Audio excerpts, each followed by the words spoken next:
We are here with Ray Davies, coach on Emirates Team New Zealand, defender of the 37th America's Cup.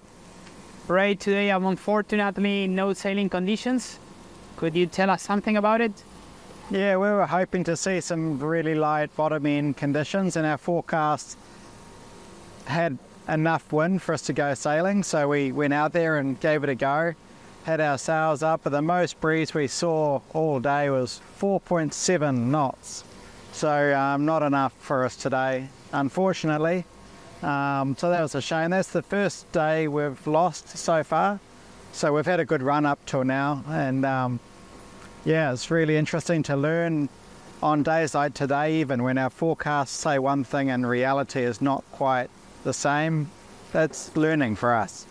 Whenever we get these lost days in which no one can train and no one can test things, do you think it plays in favor of Team New Zealand? I don't think there's much in it, really. It plays in favour of the teams that stay ashore on those days and don't take all their people out. So whoever makes the right weather call in the morning makes the most out of the day. Then going into meteorology and weather forecasting, could you describe a little bit how the team is organized in that area and how you work? Yeah, we use some of the local forecasts up here. We have observations along the coast. The America's Cup teams have all joined into a joint weather program. Between us all, we have set up 6 weather stations along the coast, and we can all access that data via Predict Wind. And so that's very useful to see how the wind is developing in real time. And then obviously we use various models to predict what's going to happen in the future. And it's a very dynamic region along the coast here. And whether the thermal winds happen or the Levante breeze blows. So we're learning a lot about the variance between when is a sea breeze going to develop. Like yesterday was a beautiful breeze, but the forecast was similar where there wasn't much breeze forecast. So we need to try and understand when is it going to be good, when is it not going to happen.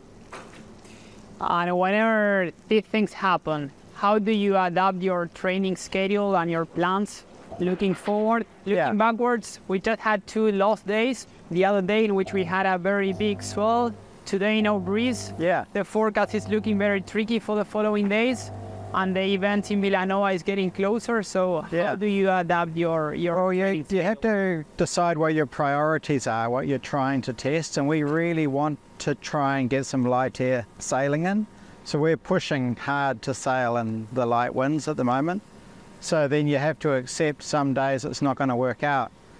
If we only wanted to sail in 10 knots of wind, for sure we wouldn't have gone sailing today. So that's the risk you have to take and the investment you have to take. Sometimes you don't quite get enough breeze. So the best thing is to be flexible and get the latest forecast and then decide if you leave the dock or not. Which is the main reason why the focus is on training in very light breeze? Well, we're obviously going to see light winds in Barcelona.